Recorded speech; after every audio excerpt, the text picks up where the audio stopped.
She saw a black man park a luxury Mercedes in her perfect neighborhood. Good afternoon, Mr. Daniels. Is there a problem and at your within property? 60 seconds she was screaming at him, threatening You arrest, need to leave this and neighborhood dialing immediately 911. or you're going to be arrested. She stood Good there, afternoon, Mr. hands Daniels. on Is there a hips, problem at your pink property? tracksuit glowing in the sun, certain the police were You need to about to leave this haul away neighborhood a immediately or criminal. you're going to be arrested. But when the Good officer afternoon, stepped Mr. out of the Daniels. Is cruiser there a and problem at said, your property? "Good afternoon, Mr. Daniels. Is there You a need to problem leave at this your neighborhood property?" immediately or you're going to Her be face arrested. went white as paper. Good afternoon, Mr. Because Daniels. the Is man there a she problem just at your tried to property? run off the block actually owns every single house, every lawn, and every mailbox, including hers. Keep watching, because the next 10 minutes of sweet, delicious karma will have you smiling ear to ear.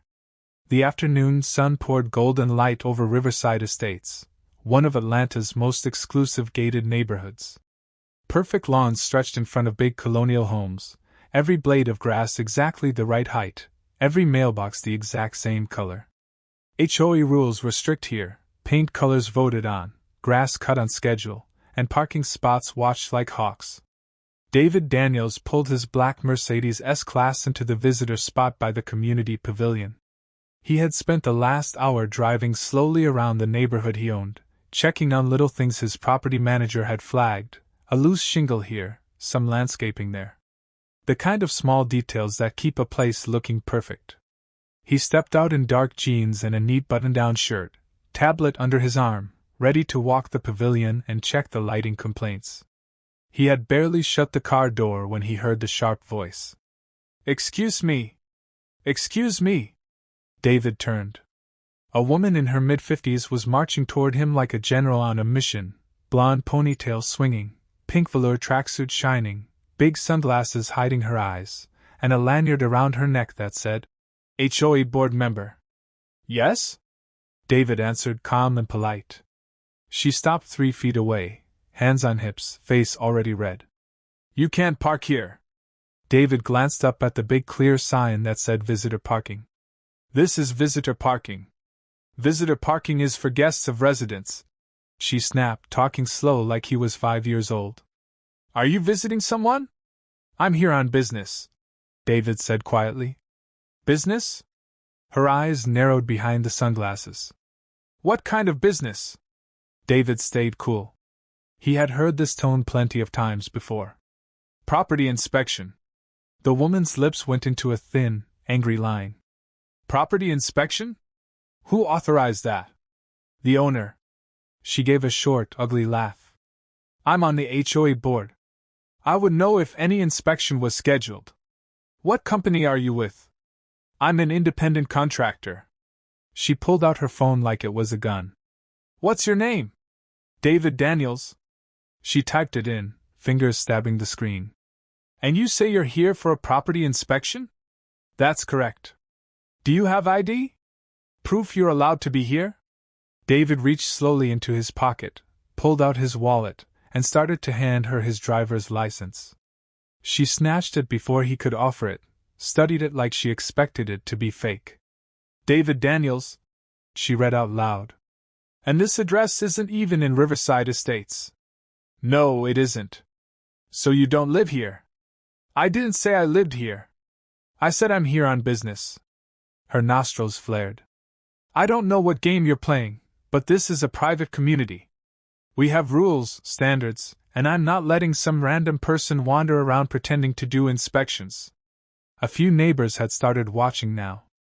A lady walking her dog slowed down. An older man watering his lawn turned off the hose. "Ma'am," David said, voice low and steady, "I understand you care about security. I promise you, I have every right to be here." "Every right?" She stepped closer, almost in his face. "I don't think so. This is a private neighborhood. Do you understand what that means? It means people like you can't just roll up in your fancy car, probably not even yours, and act like you belong." There it was. Out in the open. David's face didn't change, but his eyes got colder. "People like me." She tried to backtrack, just a little. "People who don't live here. People who ignore our rules."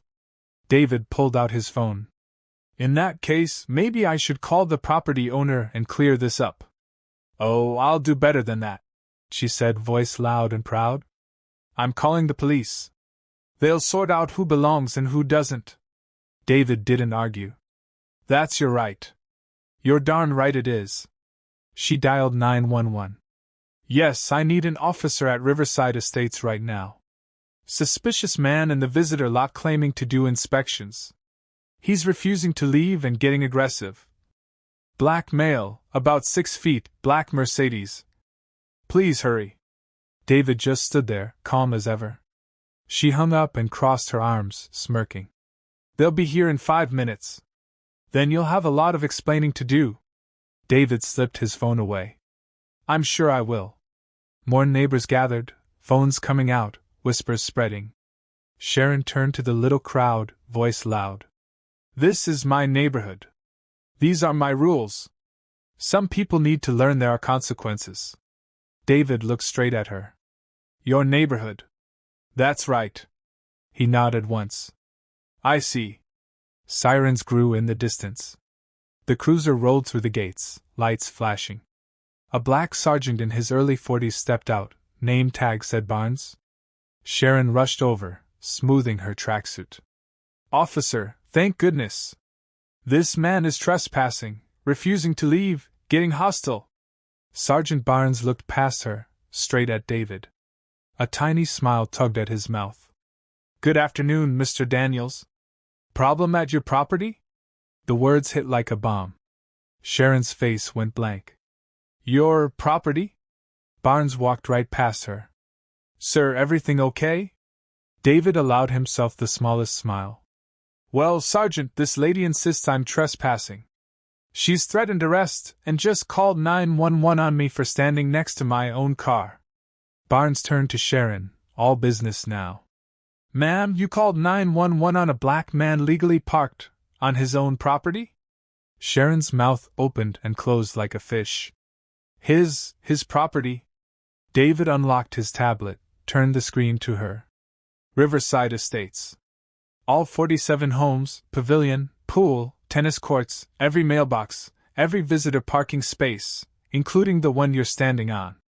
The crowd went dead quiet. Phones were up, recording every second. Sharon stared at the screen. Property deeds, LLC papers, big watermark that said Daniels Property Group. That's impossible, she whispered. David kept his voice calm and clear. 15 years ago my company developed this land, built these homes, sold them to you folks. The land, common areas, and infrastructure stayed in my company's name. Your HOA fees? They come to me. The management company? I hired them. The rules you love so much? I approved every single one. Frank, the older man with the hose, let out a low whistle. Sharon looked like she might faint. But I'm on the board. David swiped to another page. The board is advisory only. Final say belongs to the owner. That's me. It's on page 47 of your purchase contract, subsection C, right above your signature. Her phone slipped from her hand and clattered on the pavement. Sergeant Barnes picked it up, handed it back. Ma'am, false 911 calls and harassment are crimes. I'd apologize if I were you. Tears filled Sharon's eyes. I didn't know. You didn't ask, David said softly. You saw a black man in a nice car, decided he didn't belong, and called the police. You never once asked for proper ID, never checked with management, never thought maybe, just maybe, you were wrong. Frank stepped up. Mr. Daniels, I'm sorry. Sharon doesn't speak for all of us. Several neighbors nodded. One lady whispered, This is shameful. David looked at Sharon. Here's what happens now. You resign from the HOA board tonight. Letter on my desk by morning, or I dissolve the whole board and start fresh. You will attend a mandatory diversity and inclusion class. And you will write a formal apology to me and to every resident here for wasting police time and creating fear. Sharon could only nod, tears running. David turned to the crowd. This neighborhood was built to be safe and welcoming for everyone who lives here. If that's not the kind of place you want, you're free to leave. But prejudice has no home here anymore. He looked at Sharon one last time. Your lease renewal comes up in 3 months. I'll be reviewing it personally. Use the time wisely. With that, David Daniels got back in his Mercedes, started the quiet engine, and drove slowly through the neighborhood he had built from nothing. Behind him, Sharon stood in the parking lot, neighbors staring, phone on the ground, her little kingdom gone in 10 minutes flat.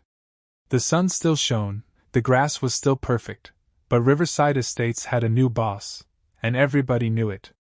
If that felt as good to you as it did to me, hit like, drop a comment, and subscribe for more true stories that make you proud to be human. See you in the next one.